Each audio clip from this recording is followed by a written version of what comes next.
Hello everyone and welcome to episode number 4 of the Filmocity podcast. I'm Freddie. I'm Anna. I'm Jacob. And I'm Shaden, joining you from our secret lair. You can't actually see where we are, but it's pretty cool. On today's episode we are talking about the new New Zealand film Savage.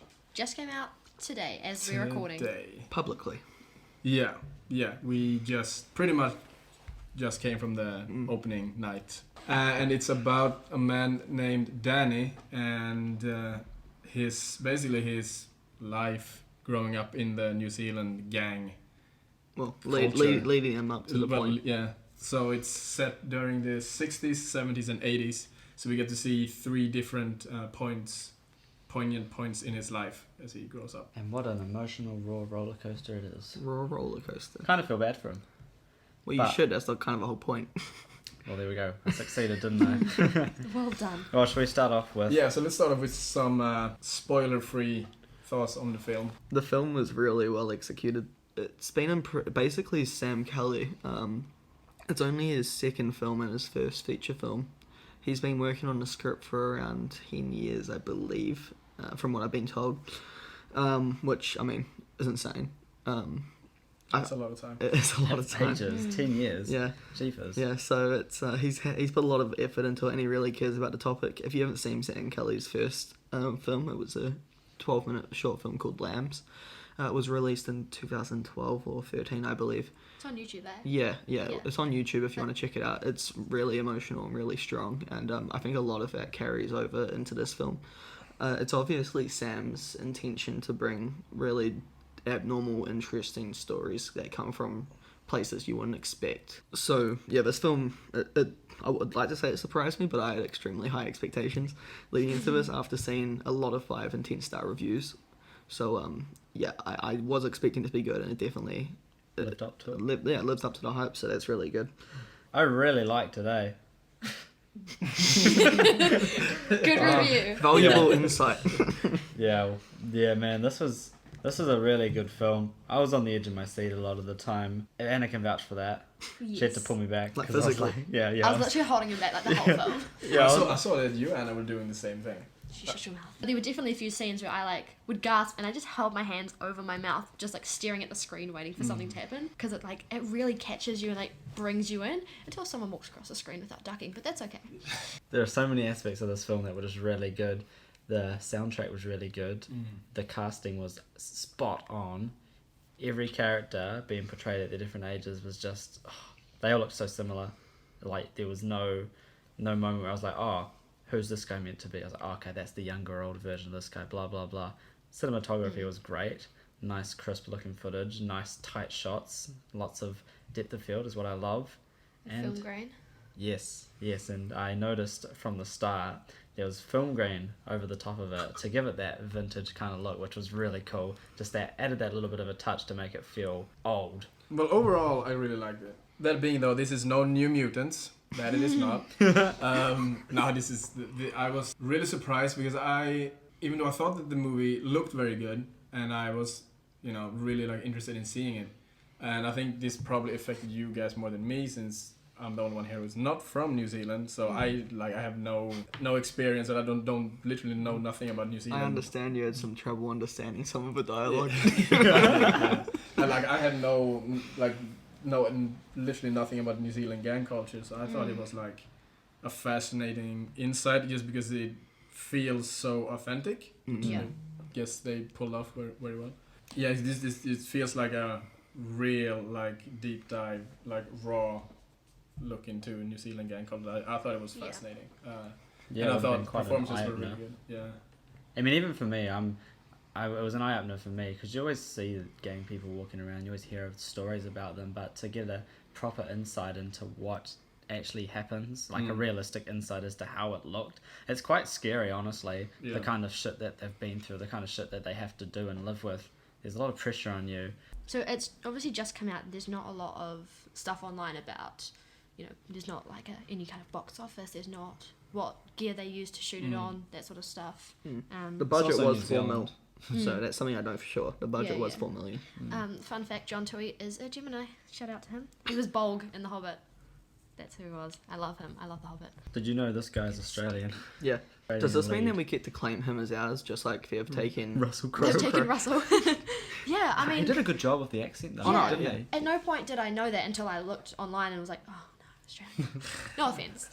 People are just going to say that's because we sound alike, and that's completely wrong. But You're it- not. He's just sounded a bit like an Aucklander, and that's, you know, But what, if he's like a name, then maybe they got some more funding just because he was attached to it. yeah, maybe Australia sent over like $50 or something. Anyway, what do you think? I really liked it. I wasn't too sure about it going in. I mean, I'd heard all these great things, and obviously Shaden talked it up every time it was mentioned. And so I was instantly kind of downplaying it because I didn't want to get there and be like, oh, it's not actually as great. But no, I really liked it. At the very start, I wasn't too sure because it was more kind of like, I don't know, like I've been around, you know, gang culture and grown up in, you know, small rural town where like, you know, kids play on the street and you see a lot of random shit going on that you don't really get till you're older.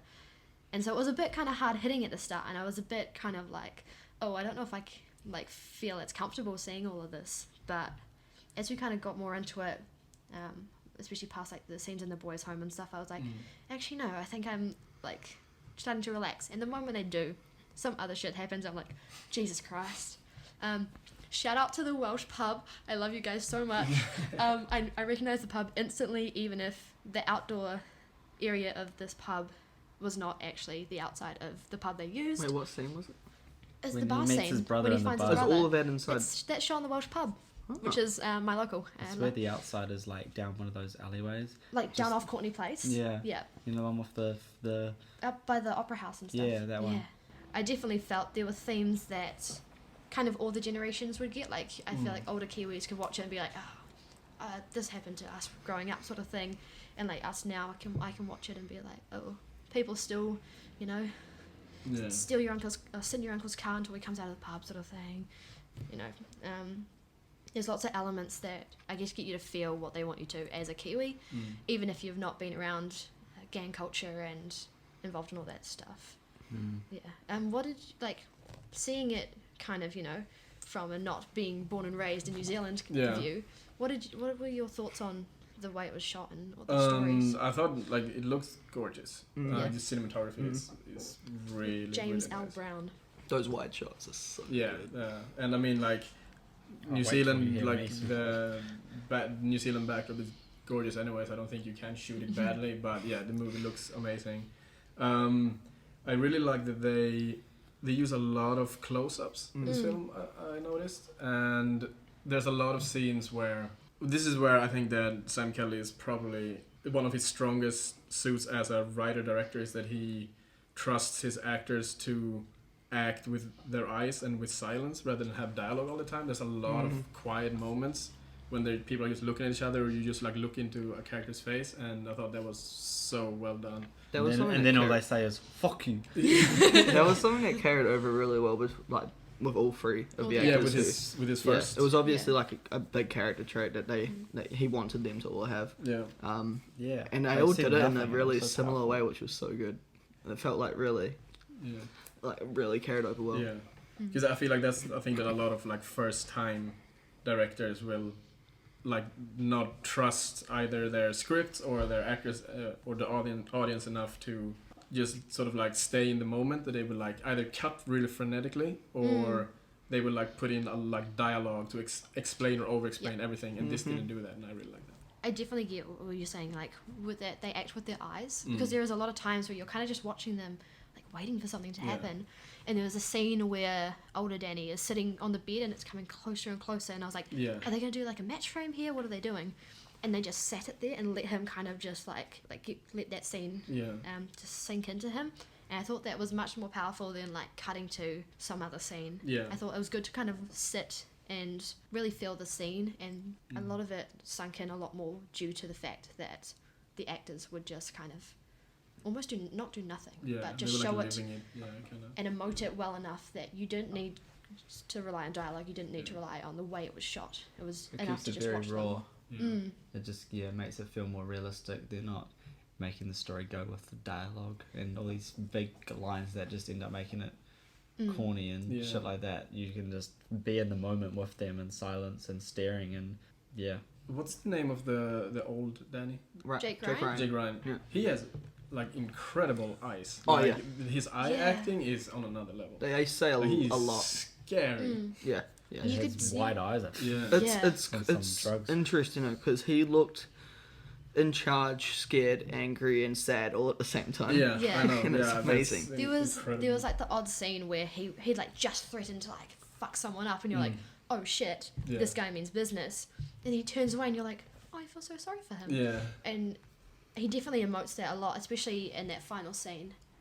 It tries to make you think that it's going to demonize and make Savage kind of like humans who like behave the way you would think gang members are, and it gives you a character who actually gives you an inside look to what a lot of the gang members in real life actually feel, Yeah. which I think is really cool misdirection. It, like Yeah. the start of it sets up and it looks like it's going to be bad, and then we get our first time going back to Yeah. young Danny. Danny, and then I like the way that they didn't keep going back and forth. Yeah.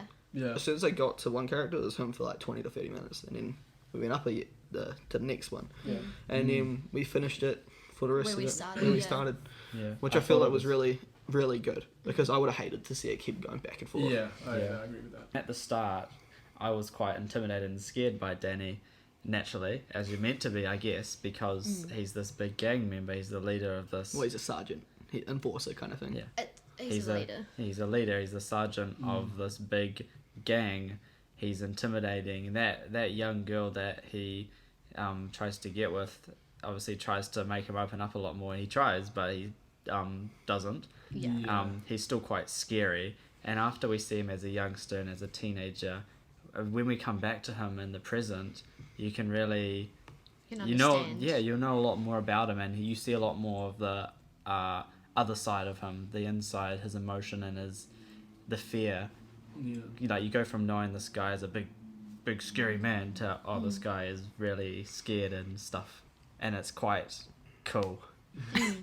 Nice descriptive. No, I reckon I definitely agree with what Jacob said. Like you kind of see why he is the way he is, why he is so sheltered and like I need to be strong. I need to be like this. I can't show emotion or let this girl I'm trying to hook up with. I can't let her see me be nice and stuff. You have nice eyes. Fuck you.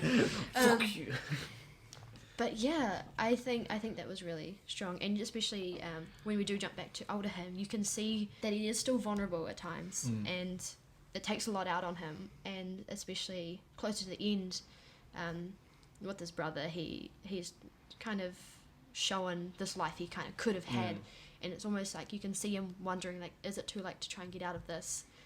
And then he kind of pulls through again, and then obviously we end up with our ending. It's the thing for me, it's like, this film almost feels like a biopic. And it feels like a documentary in some way, because it feels like you're actually watching this real story unfold. I know sometimes if a film has like a really strong storyline, but it only sticks to that storyline, it feels like you're being led down this path. You have to look at it this way.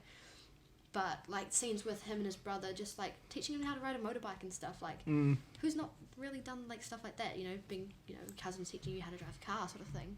Like I've done that, and it was nice to see them doing day-to-day stuff, like going for a walk, just like little things. Even like when they were with the gang, just having like a sausage sizzle and stuff. Like Yeah. I don't know if that's just Kiwi stuff, but it makes it cheeky bunning sausage sizzle. Shut up, Jacob. But no, it brings it down to earth, and it humbles a lot. With Danny, you see him humanized in a lot of ways, as well as you are frightened by him when he comes on screen. But you know that he wants to do better with what he's going through in this film, compared to Moses, who just can't seem to get out of it. Yeah. No, but I think a lot of that 10 years that Sam Kelly spent writing or planning the script, most of the time he would have probably been focusing on character, especially Danny. Because that character is so unique in the way that he is portrayed, in terms, you see so many different sides to him. You see an emotionally damaged, physically damaged. You just see a damaged individual fall deeper and deeper into this kind of pit. The deepest, darkest part you could possibly go is. But yeah, you just see him keep going through all these horrible things that you would expect him to end up where he gets, like where All sorts of like abuse and manipulation and stuff. Yeah, it's just it does a really good job of making you feel like you're not gonna like someone, like the character, and then root for them straight away. Yeah. Yeah. Because when did we first go back? It was like 15 minutes into the film. So doing like all of that within the first 30 minutes of establishing what kind of film that we were about to see, and then letting us just kind of sit back and see it unravel in front of us. I think that's the best thing that this film did.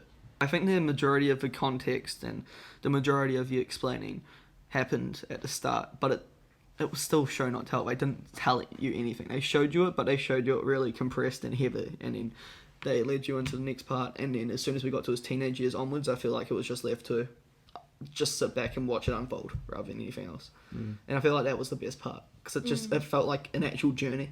It felt like you were actually going somewhere and you were expecting it to go somewhere, but you didn't quite know what it was, because there were so many different routes it could have taken. They gave you time to process things, and they gave you time to sit and, you know, draw into realization and not rush you through it. Definitely. And like you said, those really long close-up shots, those add 10 pounds to every scene. They feel so heavy, and it's something that I have never even thought about doing. Is just holding even longer than you think you'd be too long. Just hold it, and then sometimes the audience feels uneasy, but then that uneasiness kind of transpires into almost a feeling of understanding and being comfortable with the character, and it's really interesting. I mean, that's something we were taught in film school as well. Like, when you want to cut, just give it a little bit longer, then, you know, you'll say cut, and then your AD will yell cut. So then you have a couple options to, like, lengthen it out, sort of thing. And I think it's good to take advantage of that. It is something to not rush those sort of things. Definitely. Like, just let them play out a bit longer, because when it comes to editing, it's easier to cut things together. Yeah, and even from a story perspective, it just tells a lot. Yeah, it's good to hold on scenes. And if you end up cutting too early as well, as someone who has had to edit numerous little bits from people who cut too early, it's a fucking nightmare. Those are called student films. But still, you know, at any level. Yeah. Because, you know, there's some young filmmakers and, like, first-time big filmmakers like Sam right now who have like blown us away with this. And then you go and can watch a film by some big-time filmmaker, I assume in the States, who cuts because he wants it to be quick and, like, short and sharp, and it just takes you out of it. Sorry, I don't know what film you're talking about. I've blocked that out. Yeah, what? I blocked all those words you just said out, actually. Okay, so now we're gonna jump into a segment where each of us are gonna get into one specific moment or scene, because Anna is a screenwriter, Jacob is a cameraman, Shaden director, and I myself am an actor. So we're gonna actor, yeah, put some stank on it. What All right. Stank. Put some stank on it. Jeez, boys. All right, Fredrick, you can go first.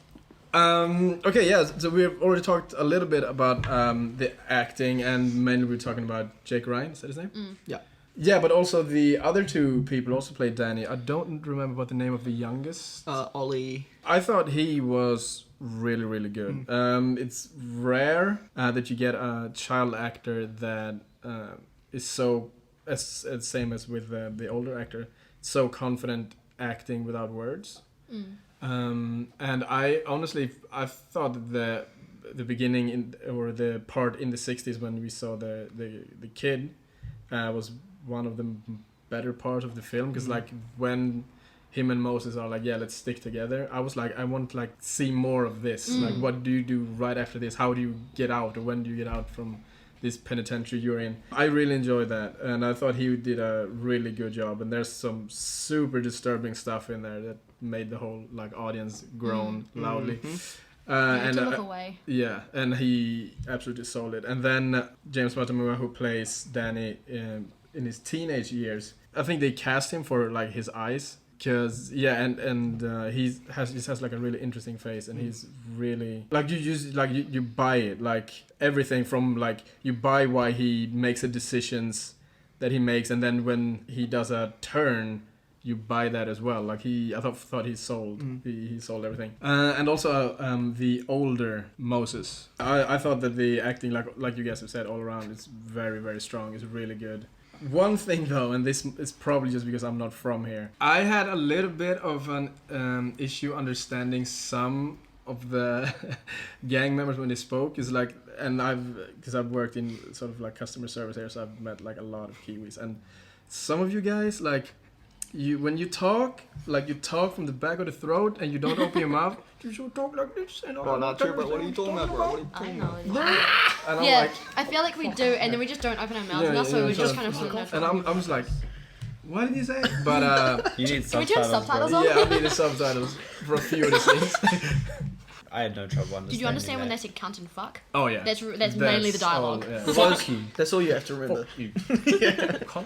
If you are in Sweden or in America or wherever you are, if you find somewhere that plays this film, I definitely recommend like go seeing it, because it's a really, really cool like look at a New Zealand which you never hear about, because all we know is like hobbits and mountains and Lakes. Nothing wrong with that. Yeah.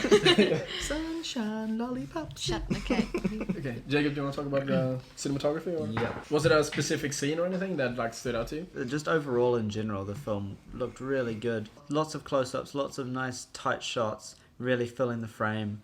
It looked really good, and it made you feel like you were right in there. You were like right with the character. You were almost the character. The first shot where they open up, where we get introduced to Danny and one of these guys that he's interrogating, was really moody, and it really set the scene as far as where we are and what kind of situation we're in. Like, you immediately feel like, okay, well, you immediately know, okay, we're in a really dodgy place. These guys are all gang members, and the lighting was all green and musty. It was quite, it was really nice. So it was like nice, like that, yeah. Yeah, it felt very threatening, felt quite intimidating. But then, by the end of it, it's all sunshines and rainbows and blue skies. So that's quite a contrast. It was quite nice to see Wellington on film. It's always nice seeing places you recognise on the big screen. A couple of notable roads, a couple of notable places. So that's always exciting. And yeah, overall, cinematographer, you did a great job, bro. My main area is writing. I thought Sam did a really good job. He didn't get, distracted or brought away by relying on his dialogue or necessarily placing anyone in a certain scene. I feel like anyone who was, I guess, written into a scene or placed there was meant to be there. It always felt right. All the characters talking to each other. There wasn't these unnecessary side characters that toddled in and out. A few characters that appeared at the start and then appeared at the end again. It felt very natural to have them in. Like the woman that he had been flirting with at the start of the movie appears at the very end, and I feel like it didn't seem like out of the blue, like, oh, why is she here? It felt very natural. The dialogue was unapologetically Kiwi, and the perfect amount of swearing, which I don't even know. I don't even know if that was scripted. I feel like that would just be the actors. Say what you want. First thing that comes to mind. Fuck you. Fucking cunt, fuck. You got nice eyes. Fuck you. That is so Kiwi, right? That is. That is amazing. But the fact he didn't rely on dialogue, that's something personally when I write, I like to do myself. Actually, for film school, all the scripts that I wrote mainly had little or no dialogue. I felt very comfortable watching these actors. I think they did a fucking great job of just being able to emote that on screen. Whatever he had told them or had written for them in the script, I think they carried it over perfectly. I will constantly be praising the writers of these films that I really enjoy, but I do have to hand it to the actors for bringing that across on screen, because I think some of those lines on a few specific scenes must have been really hard to say, and some of the stuff that happens in the film as well. There's a lot of touchy subjects that kind of happen throughout, and I reckon that they were able to they managed to do that really well. So Sam Kelly, he I think he's got a really visceral understanding on exactly what he wants, and of course being a writer director has a lot of advantages. I now understand that. When I first started writing the script for my first short film, I was like, hell no, I'm not doing this again.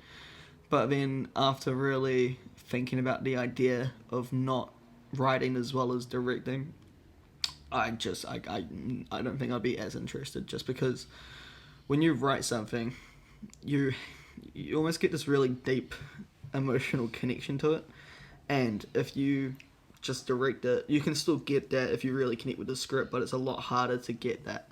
I feel like when you're doing both, you get results like this that like you can feel it's just thriving. It's like just insanely emotional, and the passion is oozing from it, and overall the feeling of the film is fantastic. He understood what he wanted to do from the start. He had a grasp on what he wanted to do, and he completed it with like 100%. Every scene felt like it needed to be there, and it was something that he wanted to tell, and every scene had that same feeling of importance and relevance to the whole overarching script and story, even though you might have had no idea what he was actually doing at the time. It's like once you get to the end of that scene, it's like almost a checkpoint. It's like, okay, now I understand why I did. Now we watch that. I can't even like begin to wrap my head around how many hours he must have put into this project. 10 years. Yeah, but I mean, because a fun fact, I actually saw the casting call for this 3 years ago. That gives you an idea of how long this whole production has been.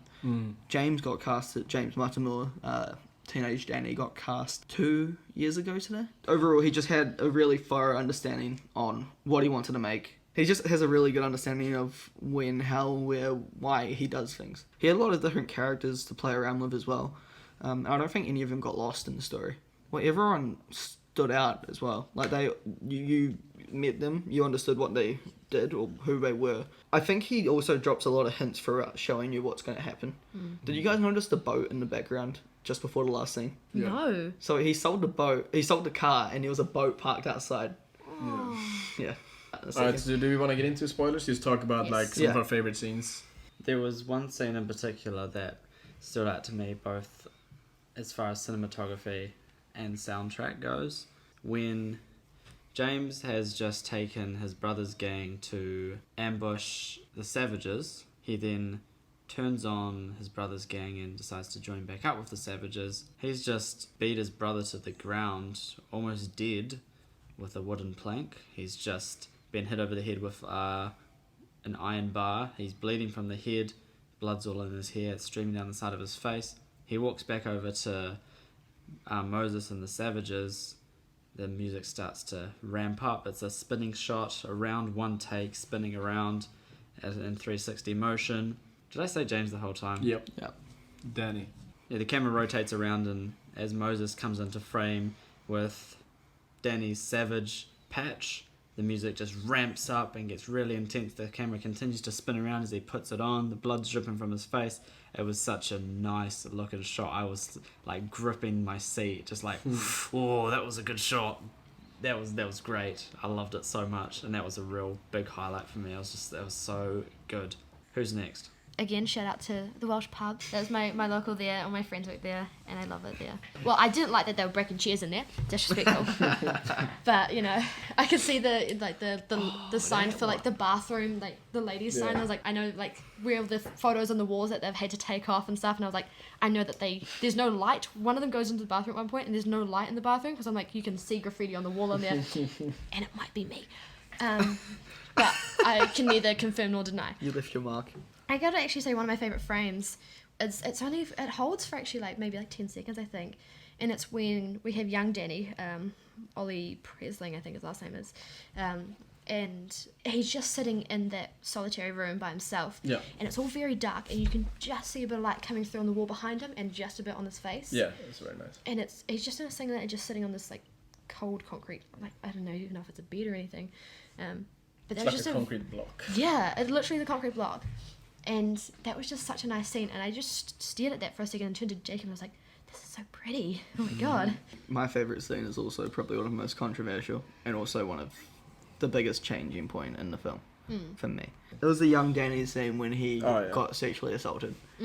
that scene for me, That was uncomfortable, it's a- bro. The whole audience was just like, fuck. You could see No. everyone like clenching their seats. Like, It went "Oh, I on don't for wanna so watch it." long. yeah. Like, Yeah. Well, that's what I think it was amazing because it's like it shows so much bravery to show something that people don't like to think about or talk Yeah, about. was forcing so them to see real. it. Yeah, and it's like, once again, goes back to that raw emotion. well, exactly, and that scene alone, that is what made me believe that this was just going to be an incredible ride from then onwards because it's extremely visceral. It doesn't hold back. It wants to tell a story and it doesn't give a fuck what's in the way.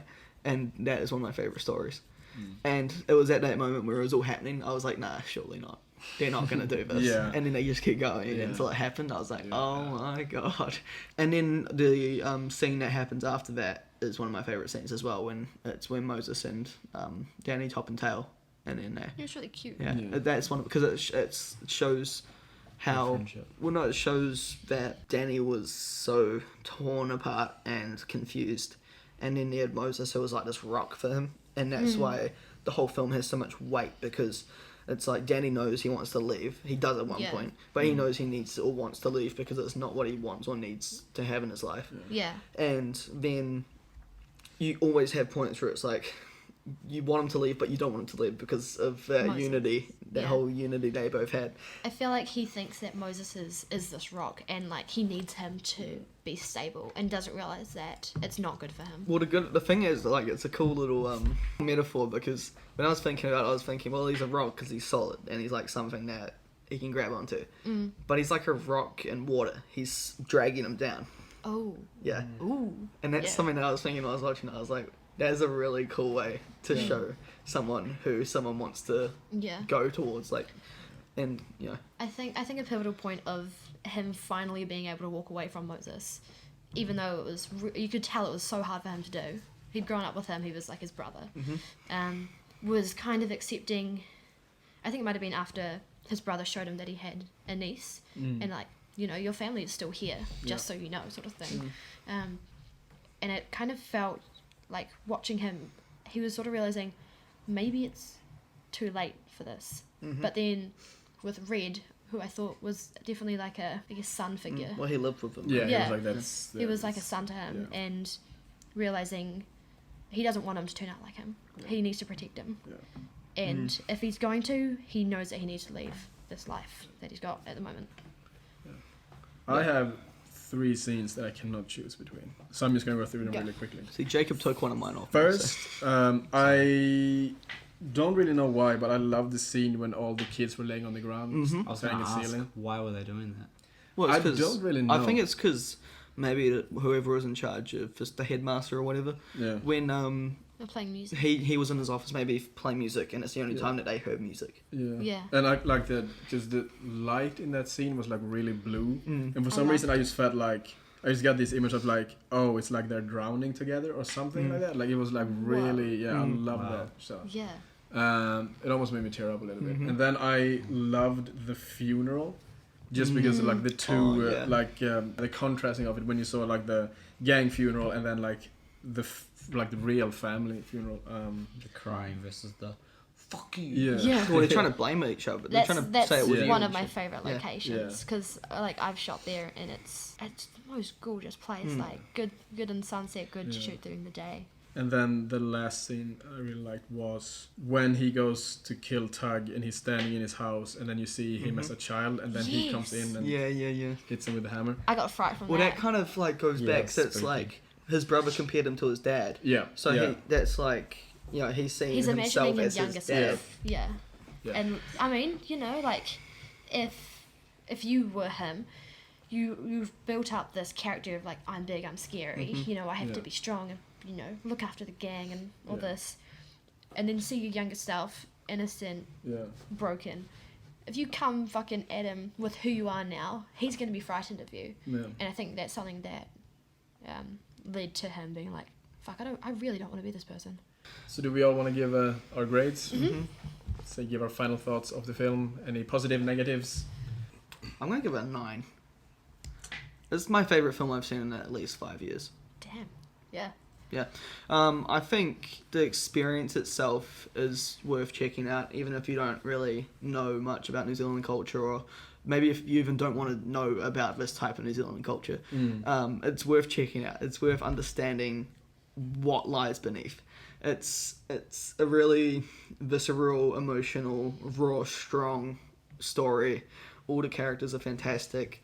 The dialogue is spot on. It sounds like if you walked into a pub, it's exactly what you would hear. It's literally, yeah, it's a work of art, in my opinion. And you don't get many films like this that come along and deliver such a sucker punch to what you expect. I think that's your highest rating. You'll probably give something. It's probably the highest rating for the I'll rest ever of the give. year. I mean, Goodfellas is still a 9, and that's my favourite movie. Settle down. So I feel like there was a semi-negative, right? So my semi-negative was there was a lot of emotional seesawing with the main character, which is something I usually hate.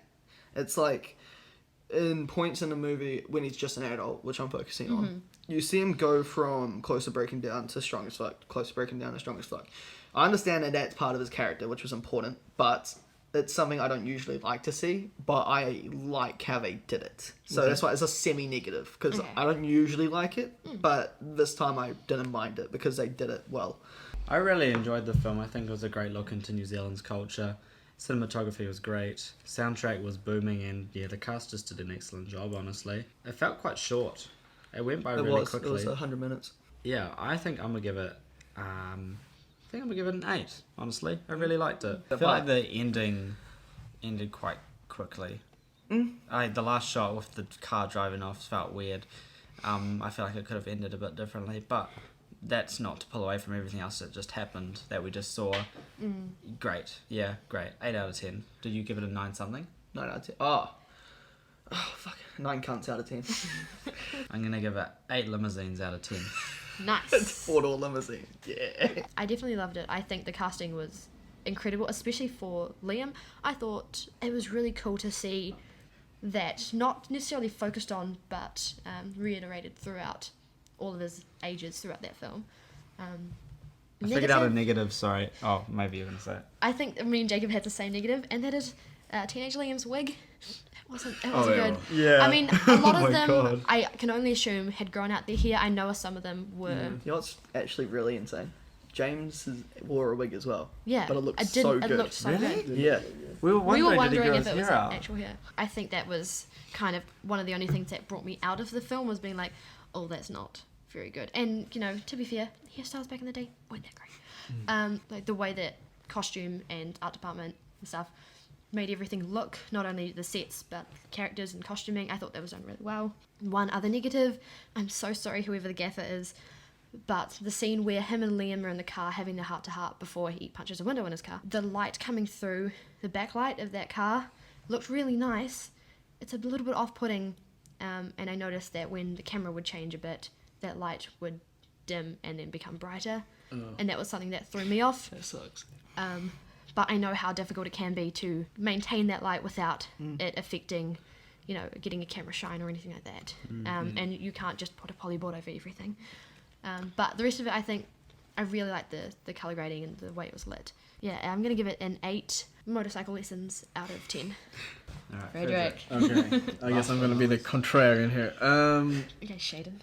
So, well, to start off, because I've already been praising this movie like a lot, and there's a lot of stuff I really, really like in it.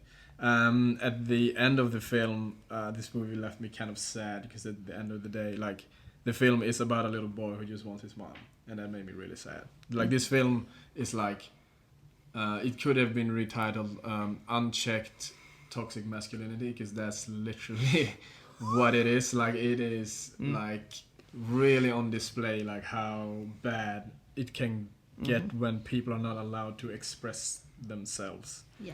And yeah, like I've said, like I really like the direction. I really like the acting. A lot of the script is really, really good. I love the look into a culture that I'm not familiar with, and that it felt so real, and not like there's no like Hollywood like shine or trying to glorify it at all. Like this is just like how it is, like raw. There are a few things though that I thought didn't work so well. One is I thought that the relationship with the brother was a bit rushed. I didn't think they spent enough time to earn like the the emotional payoff they wanted at the end with him. Because like in the very first, when he's a kid, you see him look at his brother once. So when he's like, oh, this is my brother, I didn't even know which one of the kids he was talking about, like, because we saw him in the beginning. There was a few frames of him, and I kind of put it together at the end. Yeah, but it's not exactly. Yeah, and because he has like 8 siblings or something like that in the beginning of the film, and you never see or hear about any of them. Is he the one he's fighting with at the start? Yeah. Yeah. Yeah. Mm. Also, I thought that Moses was like, he started out when as a kid, I thought he was really, really good, but then he kind of wasn't really a 3-dimensional character anymore. He was just like an object that was kind of in the way for Danny. Like, because you never really find out anything about him. You don't know where he came from. You don't know if Moses is like his real name or if that's like a name he gave himself, sort of thing. Just because he's like the gang leader and his name is Moses. He did tell you he stabbed his dad 10 times. Yeah, that was. Oh, is that what he said? Yeah. I couldn't understand. I didn't know. I thought he said I stabbed some man. Yeah, he I said thought I heard he stabbed a man. Yeah. You know, he stabbed his dad, and he said because he deserved it. Oh. Yeah. I mean, valid. Fair enough. Yeah, but I definitely like. I'm gonna see this film again when you can like rent it. I can watch it with subtitles. So I think I enjoyed it less than you guys, but I still really enjoyed it, and I would give it 6.5. Fuck you out of 10.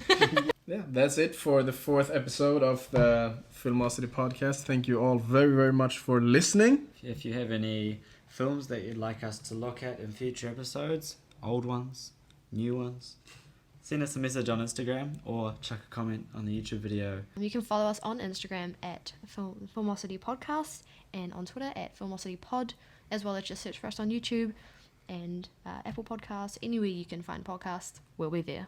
We upload every Thursday at 7 p.m, so make sure you keep up to date. And from all of us at Filmocity Podcast, See you later. Hello. Bye. Thanks very much for watching, listening, whatever you The do. Hobbit is a 10 out of 10 Oscar performance. I can't criticize you on that. I won. Still shut the fuck up.